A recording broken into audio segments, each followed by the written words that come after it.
Yo, yo, good morning, world. I just saying, I woke up seeing like another person in the drill culture lost their life. It's sad, unfortunate, you know. Streets don't love nobody. And it's crazy, man, because it's like certain people, that's all they know. You feel me? That's all they know. And it really, like, bothers me when people speak on people losing their life in the streets when you ain't never lived in these cities, man. You ain't never lived in these neighborhoods. It's sink or swim sometimes, you know. It's like you got to do the better of two evils sometimes, because it's like, yeah, I could go to school, get a degree, get up out the hood, you know what I'm saying, mind my business, like, but how real is that? Like, think about it like this, like, okay, say I'm a young black man growing up in a certain neighborhood. You feel me? Like, I could not be a part of what's going on. Like, my mom could just have me head down, head forward, focus on goals, going straight to school, straight home. You know what I'm saying? But you might have a friend in the neighborhood that ain't know nothing, or like, and you see out to every day. But like, what if he going to school in the hood, or you going to school out the hood? You feel me? So it's like you sure like you got ties or whatever going on in your block regardless. So it's like it's been certain times like I seen it with my own eyes where people grew up in a certain neighborhood and they start saying like what up Lord to them or what up G or what up woo woo. They like it's like they automatically affiliated. Even if they ain't put in no work, they ain't did nothing. But it's like you from a certain block.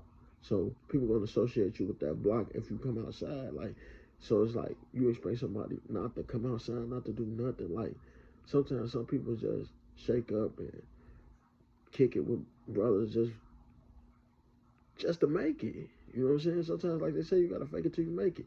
People be like, no, you can't fake it, this real, woo woo, but it's like some people gotta fake it till they make it just to get back, man. Cause they wanna go to the corner store, cause they wanna have a female in the hood, cause they wanna do certain things. They don't just wanna be like go here, come back. Go here, come back. Can't go out the crib. Can't do nothing. Like, and then it's like if you're going to school outside of your neighborhood, the people still gonna affiliate you with your neighborhood. So it's like a catch 22. Like if you're not affiliated, you still affiliated by association just from growing up in a certain neighborhood.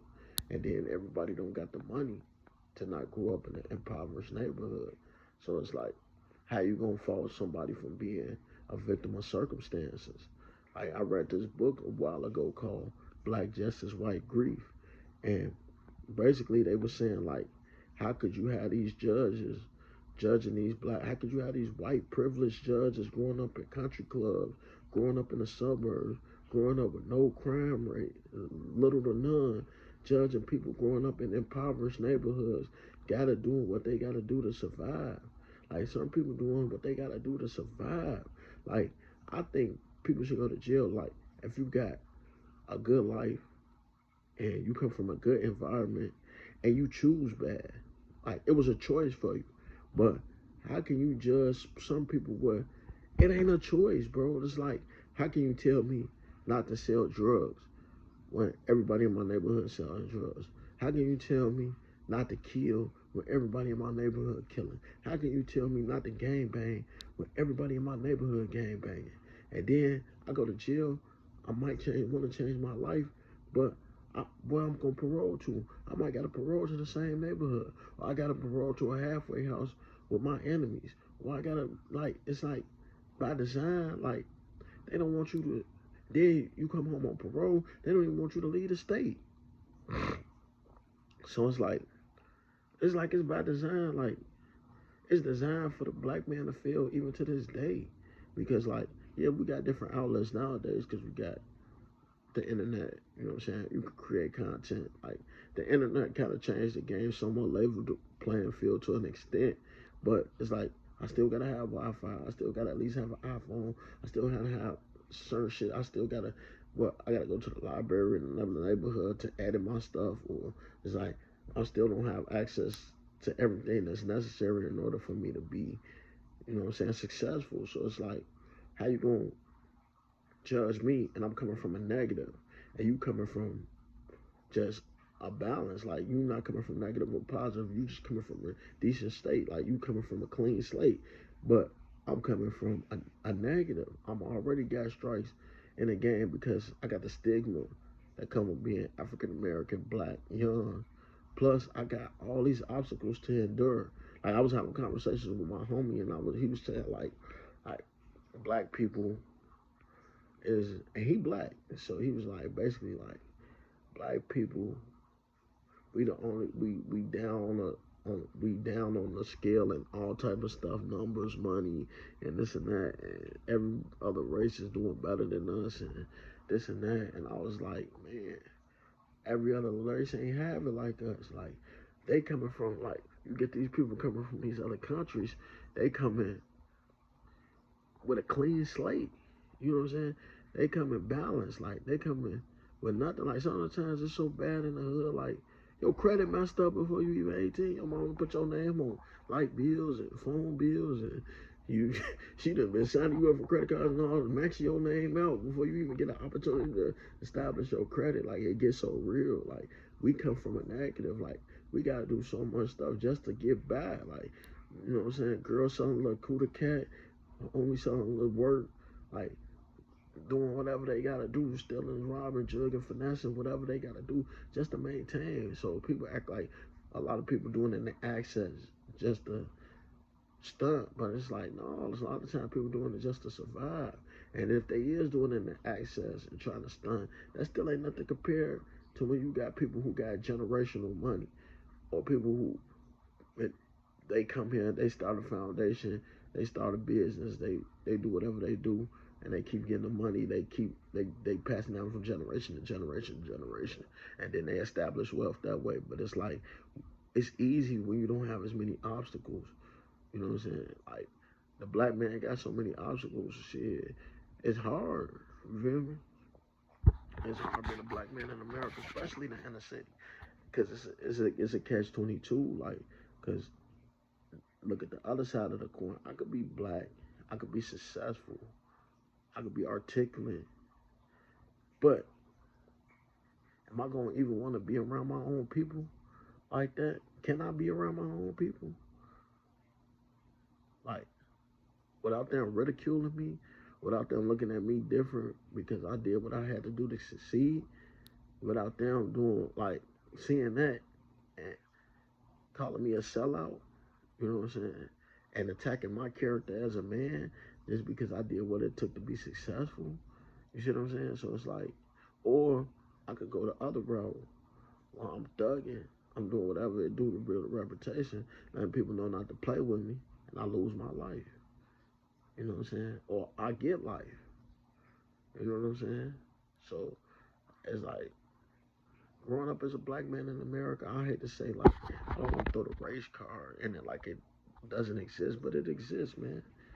Because you got a stigma behind you. So it's like, damned if you do, damned if you don't, bro.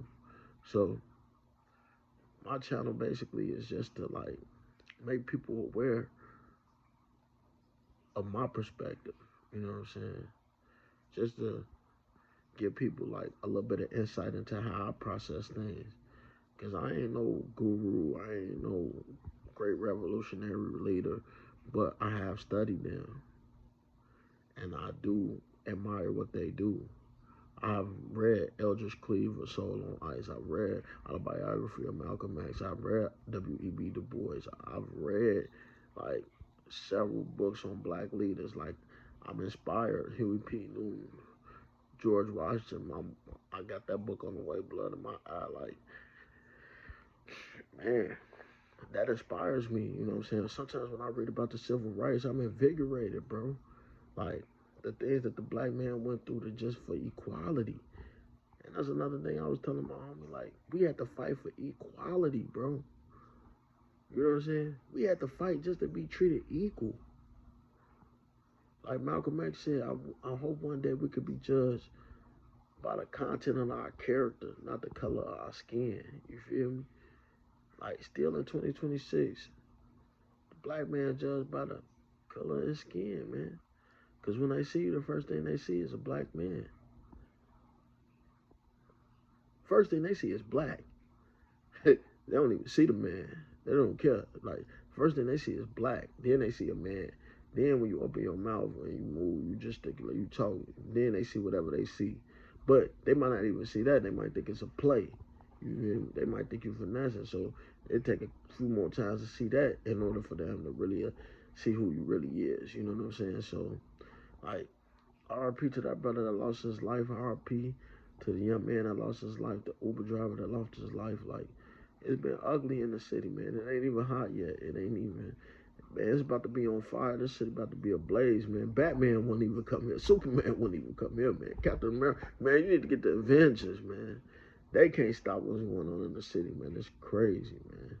So I advise anybody, like, do what you got to do. Like, God got the last word, so it's like, it ain't like you can avoid it because what's happening, it's already written. Like, what's going to happen, going to happen. But at least, like this one dude, he say on YouTube, like, keep your head on the swivel. I think that's Church of Noon. And then, like, the other dude, he from Chicago, he be like, don't put too much trust in friends. Watch out for enemies. And try not to get slimed out. And I live by that because how I'm going, how stuff going in the city, you got one time to show me you got some snake in you. One time to show me you ain't 100% genuine and authentic, and I'm getting further away from you as I can. Because I don't want to hurt you, and I don't want you to hurt me. You feel me? So it's like, at the end of the day, like, Chicago, you got to move like you're militant, man. I grew up on Metal Gear Solid, you know what I'm saying? So that's how I be moving, like Solid Snake, you know, crawling, ducking, hiding, misdirecting, knock over here, run around the other way, because you gotta move like you gotta move like a soldier, man. I'm gone.